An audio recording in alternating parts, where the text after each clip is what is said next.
Alkisah. Pada zaman dahulu kala, di lembah antara Gunung Merbabu dan Gunung Telomoyo,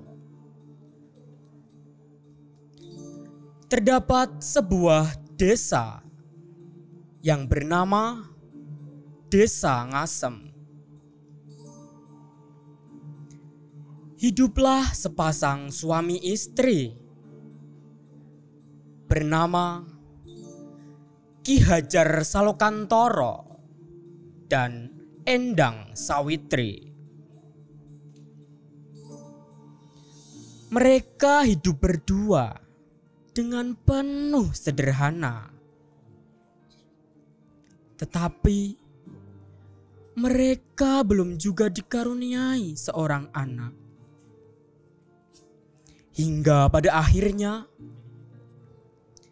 Ki Hajar Salokantoro memutuskan untuk pergi bertapa di Gunung Telomoyo dengan tujuan untuk memohon agar dikaruniai seorang anak. Pada saat Ki Hajar Salokantoro sedang bertapa, beberapa lama kemudian Endang Sawitri hamil. Namun bayi yang dilahirkan bukanlah wujud manusia, melainkan bayi naga. Bagaimana kelanjutan kisah bayi naga yang dilahirkan Endang Sawitri? Ikuti kisahnya dalam cerita Rawa Pening.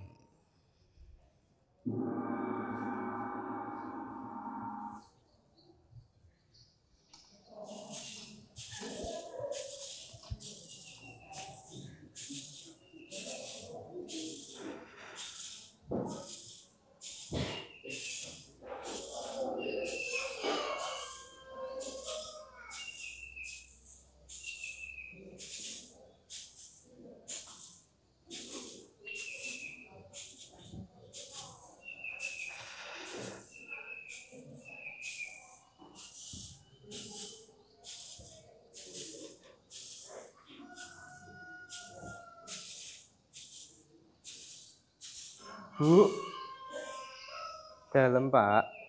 sini Bu, duduk sebentar. Bapak mau ngomong. Iya, Pak.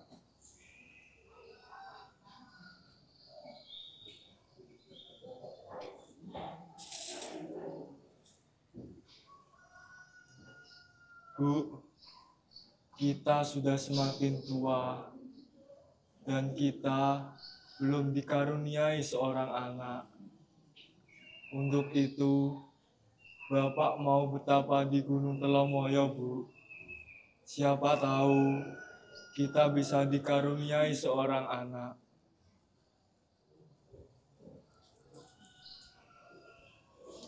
Tapi kalau Ibu kesepian, gimana, Pak? Tenang, Bu. Bapak kasih pusaka ini. Bapak harap Ibu jangan sampai meletakkan pusaka ini di pangkuan Ibu, agar tidak terjadi hal-hal yang tidak diinginkan, Bu. Iya, Pak. Kalau begitu, Bapak pergi dulu ya, Bu. Iya, Pak. Hati-hati. Ki Hajar Salokantoro beranjak dari kursi meninggalkan Endang Sawitri. Ia bergegas pergi berangkat bertapa di Gunung Telomoyo. Pada suatu hari, Endang Sawitri membuat kesalahan. Ia lupa akan amanah yang diberikan oleh Bapak. Endang Sawitri tidak sengaja memangku pusaka milik Ki Hajar Salokantoro.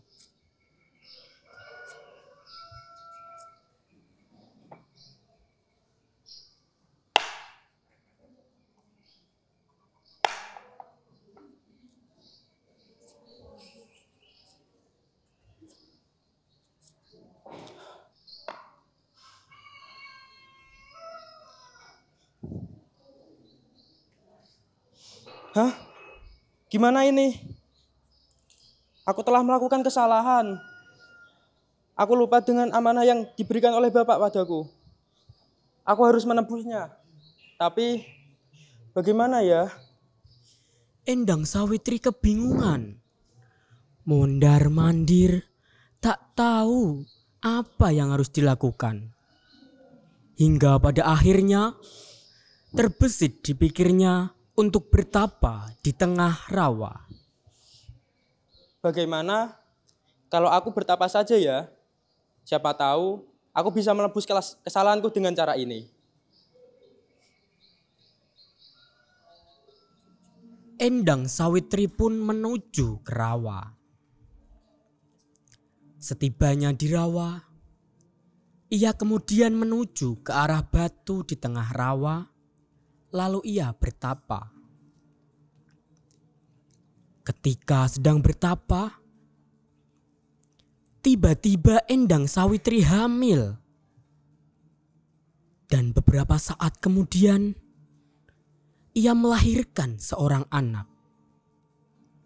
Namun, alangkah terkejutnya mengetahui anak yang dilahirkan bukanlah anak manusia, melainkan bayi naga yang memiliki mahkota dan bersisik emas. Hah? Anakku, kenapa kamu wujudnya seperti ini, Nak? Maafkan ibu. Ibu tidak bisa merawatmu, Nak. Ibu beri leonteng ini agar ibu bisa mengenalimu saat kau dewasa. Maafkan aku, anakku.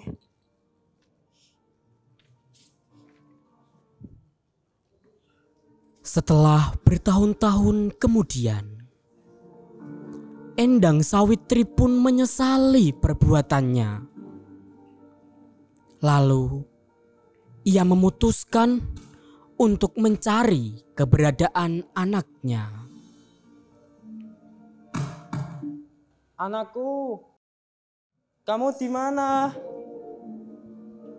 Ibu kangen, Nak. Maafkan ibu yang telah membuangmu selama ini. Mari kita perbaiki hubungan kita agar kita bisa menjadi lebih baik. Anakku, kamu di mana?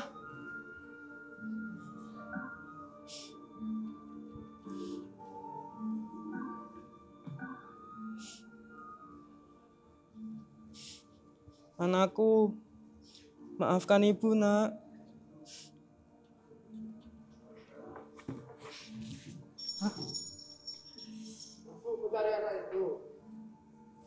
Iya, tapi kamu siapa ya? Nama saya Baru Klinting. Kamu ini apa sih? Kok wujud ular tapi bisa bicara? Saya pun tidak tahu asal-usul saya. Tapi tenang saja, saya tidak jahat. Sebentar.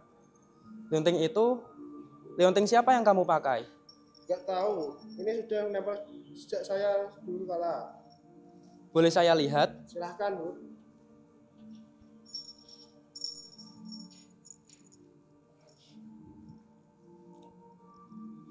Hah? Anakku? Kamu adalah selama ini anakku yang ibu cari, Nak. Maafkan ibu yang telah membuangmu, Mak. Maafkan ibu. Ya, Bu, saya sudah memaafkan Ibu. Apakah saya memiliki seorang bapak, Bu? Siapa dia? Dan di mana dia sekarang, Bu? Iya, anakku. Kamu memiliki seorang bapak yang bijaksana. Saat ini, dia sedang bertapa di Gunung Telomoyo, Nak. Dan namanya adalah Ki Hajar Salokantara. Apakah saya boleh mengunjunginya? Iya, Nak. Saat kamu bertemu dengannya, tunjukkanlah leonteng ini sebagai tanda bahwa kamu adalah anaknya. Ya, Bu, saya akan mengunjungi bapak saya di Gunung Telomoyo. Singkat cerita,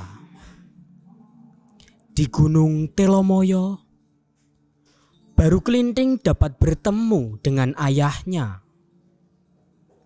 Baru Klinting diberikan perintah untuk bertapa melingkari Gunung Telomoyo. Itu merupakan syarat agar ia bisa menjadi manusia. Baru Klinting pun menyanggupi. lalu ia melaksanakannya.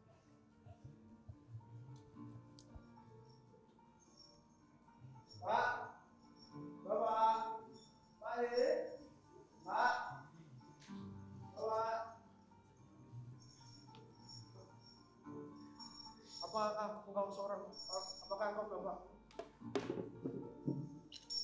Siapa kamu? Saya baru pikir, Pak. Saya tidak mungkin punya anak sepertimu. Tapi kata ibu, engkaulah adalah bapakku dan saya diutus untuk memberikan lonceng ini.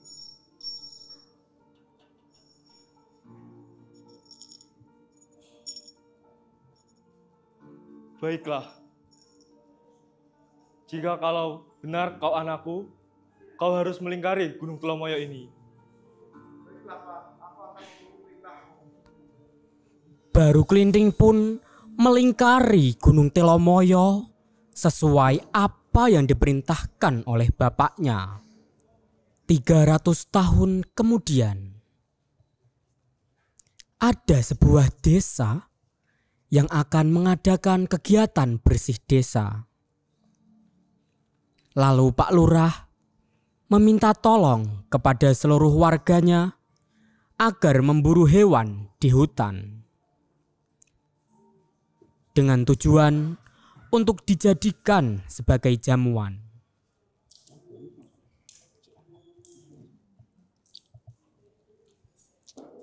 Enaknya ini kita ngapain ya?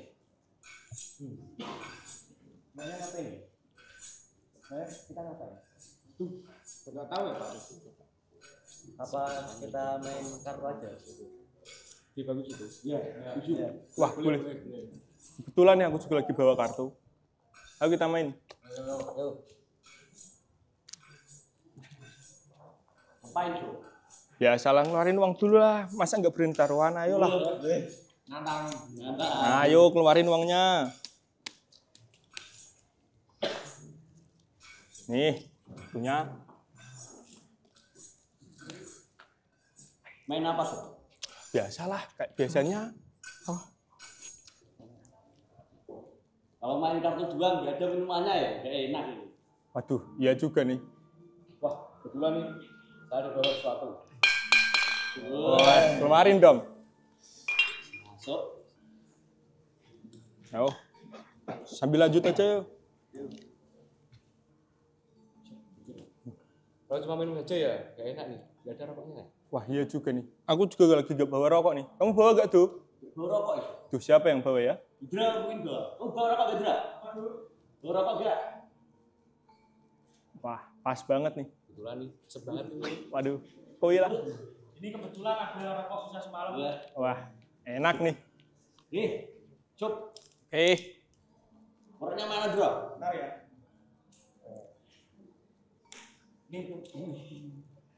Oke, lanjut. Lanjut. Yuk. Kapal? Sudah kamu. Sudah. Bunyi. Kita sama minum aja ya. Ya, puterin dot. Kamu ini ngapain? Kacangnya lah. Sini. Mana nih? Ada juga. Udah bagus itu kan. Belajar. Ini nih. Dia kamu. Ini gimana? Tuh. Seger banget dot. Nih, udah. Bro. Udah.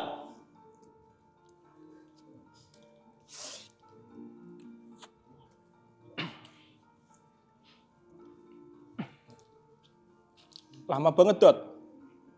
Udah semua? Udah. Aduh. Mana ini minumannya? Kok sampai sini? Iya, nih giliran kamu. Kasih dulu tuh Indra minuman. Larang aja. Ayo. Banyak kali cakapnya dia. Ini buat kamu nih. Masuk. Bentar.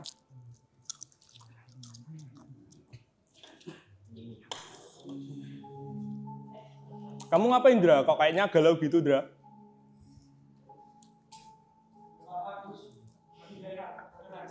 Alah. Paling lagi kucing dari sebelah.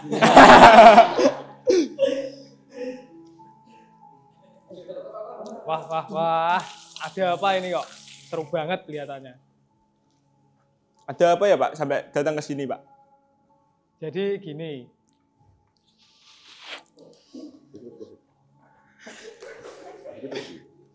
Saya kan ada bersih desa ini nanti. Iya Pak. Saya ingin meminta kalian untuk berburu hewan di hutan untuk dijadikan jamuan nantinya. Gimana? Kalian siap atau tidak? Ya siap Pak.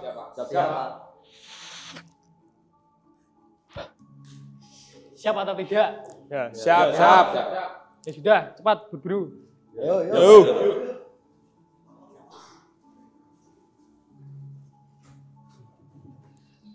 Kemudian para warga bergegas menuju ke hutan, membawa segala peralatan berburu.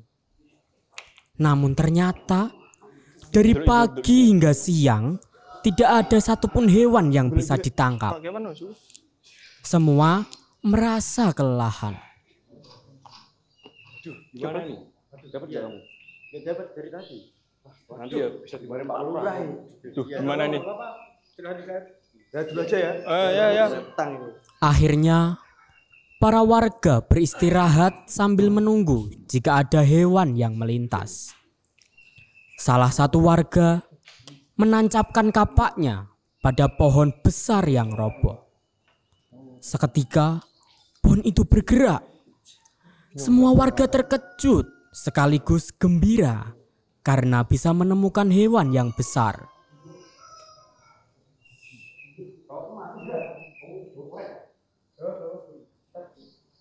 Ini berdua rokok aja dari tadi. Lihat nih, baru begini. Beli di mana, Dot? Pasar sebelah tadi. Berapa tuh harganya? Enggak, aku nanti aja. Sini. Apa itu? Apa ini? Ada hewan bergerak ini keluar darah. Ayo kita bawa dagingnya. Ayo.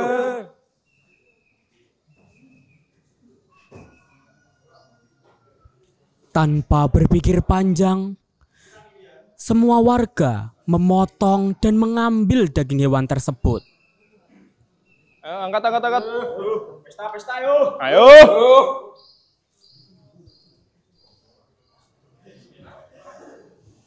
Di saat itu juga,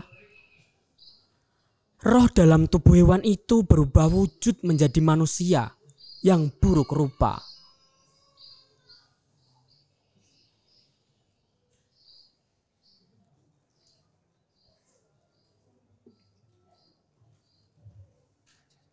Dengan bersukacita, semua warga pulang ke desa.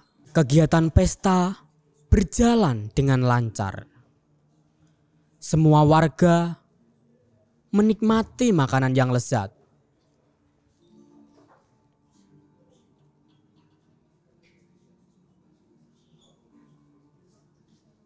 Pak, dapat buruan besar nih, Pak. Dapat besar hari ini. Ya dong, siapa dulu yang dapat? Kita makan yuk. Ayo.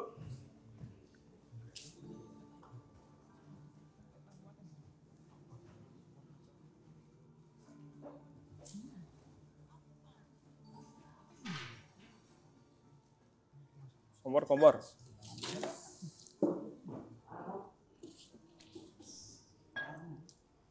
Hari ini kita pesta. Wah, iya dong. Mantap. Siapa tadi dapat besar?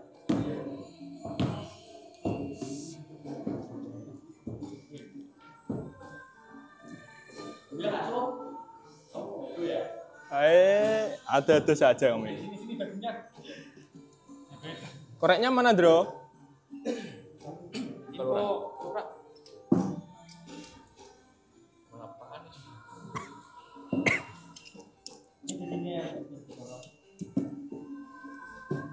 Ini, Dro, koreknya, Dro.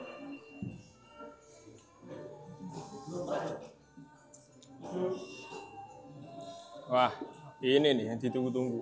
kilo tuh.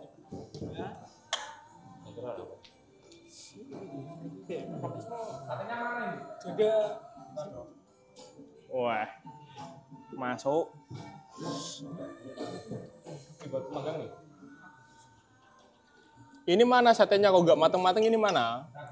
Kamu makanin ya?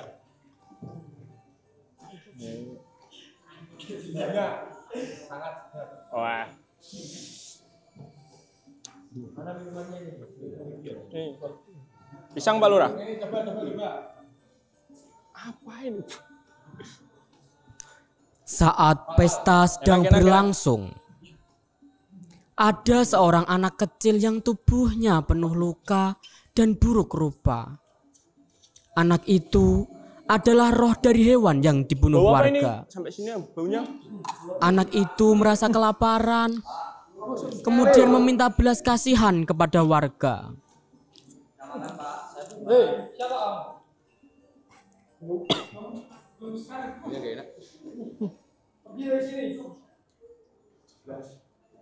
Mari kita lanjutkan kok. Ayo lanjut. Melihat kejadian tersebut, Ganggu aja anak itu. Udah bau banget lagi. ada seorang nenek tua bernama Nyai Latung, dan dia merasa iba dengan kejadian tersebut. Ujung suara. Nak, kamu nggak apa-apa, Nak? Ya Nek, nggak apa-apa Nek. Mari ikut nenek, Nak. Nenek di rumah nenek. Nenek punya makanan di rumah. Ya Nek. Ayo, Nak. Kemudian anak itu mengikuti Nyai Latung menuju rumahnya.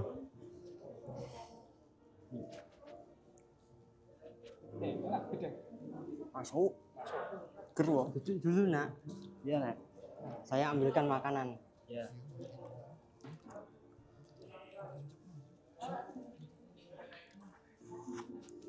Nyai Latung lantas memberikan makanan kepada anak tersebut. Ini, Nak, dimakan.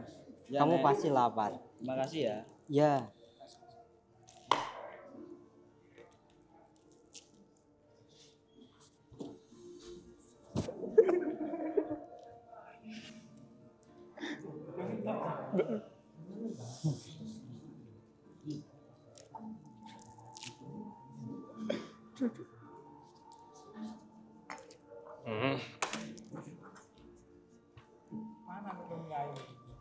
Dengan senang, anak itu melahap makanannya. Dan setelah selesai makan, seketika itu tubuhnya sehat kembali.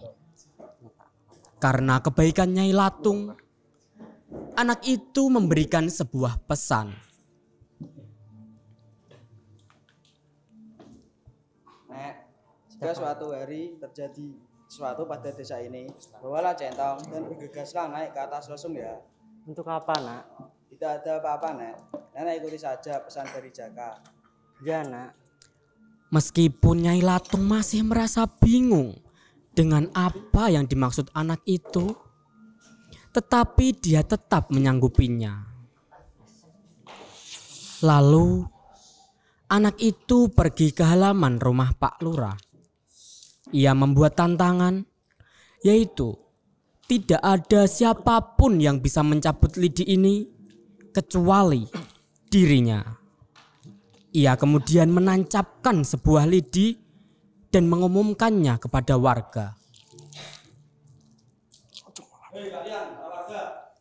Dia datang lagi ke sini. Tidak ada yang bisa mencabut lidi ini kecuali aku. Coba kalau bisa. Ngomong apa kamu ini? Betul sekali. Kamu siapa? Berani-beraninya kamu datang sini lagi. Akan aku buktikan kalau ini tidak akan bisa tercabut.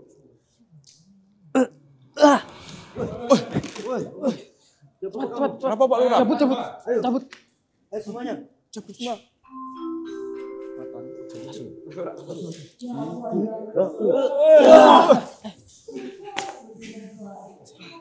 Kalian semua beradakan orang lain. Orang sini akan mendapatkan karma. Karena sudah makan ketika Matuk yuk. surat besar yang pertama. Kalian Lalu anak itu mencabut lidinya dengan mudah. Dari bekas tancapannya keluar sumber air yang deras sampai menenggelamkan halaman rumah Pak Lurah. Karena derasnya air, pemukiman, persawahan, dan semua warga tenggelam. Kecuali Nyai Latung yang sebelumnya sudah mempersiapkan lesung sebagai perahu dan centong sebagai dayungnya. Kemudian baru Kelinting berganti nama menjadi Joko Baru, dan daerah yang tenggelam tersebut menjadi sebuah telaga dengan sebutan Rawa Pening.